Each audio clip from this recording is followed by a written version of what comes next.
যে অভিজ্ঞতা আছে এবং গত 50 বছরের বিভিন্ন সরকার যে অভিজ্ঞতা হয়েছে সেইখান থেকে, এবং এই যে আন্দোলনটা যেটা আপনার বিশাল একটা গণ অভ্যুত্থানে পরিণত হলো এবং অনেকে এটাকে বিপ্লবের সঙ্গে তুলনা করে, আমি যেটা বলছি এটা একটা গণ অভ্যুত্থান হয়ে গেল। এখানেও থেকেও কিন্তু মানুষের একটা তীব্র আকাঙ্ক্ষা জন্মেছে।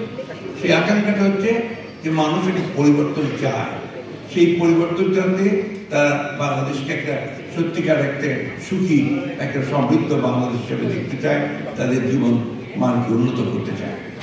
আমরা এটা বলেছি যে রাজনৈতিক স্ট্রাকচারের পরিবর্তন ছাড়া এই যে চাওয়াটা প্রত্যাশা পূরণ করা বেশ কঠিন। সেই জন্যই আমরা রাজনৈতিক স্ট্রাকচারের যে পরিবর্তনের কথা বলেছি। আমরা প্রধানমন্ত্রী এবং রাষ্ট্রপতি ক্ষমতার ভারসাম্যের কথা বলেছি। আমরা প্রধানমন্ত্রী দুবারের বেশি হতে পারবেন না সে কথা আমরা বলেছি।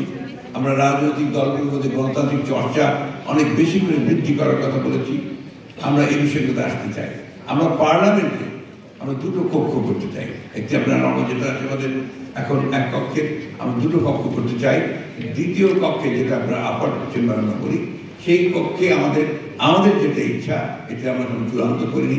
আপনাদের সঙ্গে আলোচনার প্রেক্ষিতে আমরা সেটা করবো, জনগণের সঙ্গে আলোচনার প্রেক্ষিতে সেটাতে আমরা যাবো যে আমরা যারা নির্বাচন করেন না কিন্তু তারা দেশে কন্ট্রিবিউট করতে পারেন, তাদের চিন্তা ভাবনা দিয়ে তারা কন্ট্রিবিউট করতে পারেন, তাদেরকে আমরা আপার হাউসে নিয়ে আসার কথা চিন্তা করবো। অর্থাৎ যেটাকে আমরা আপার হাউস বলছি, এটা আমাদের মধ্যে আমাদের চিন্তার মধ্যে খুব বড় করে আছে। আমরা বৈষম্য দূর করার জন্য আমরা কাজ করবো, চেষ্টা করবো। এটা হচ্ছে চেষ্টাতে যেন বলছি যে জঞ্জাল তৈরি হয়েছে এই 15 বছরে, এই জঞ্জাল আমরা একদিনে এককভাবে কেউ এটাকে দূর করতে পারবো না। আমরা সেই জন্য জাতীয় সরকার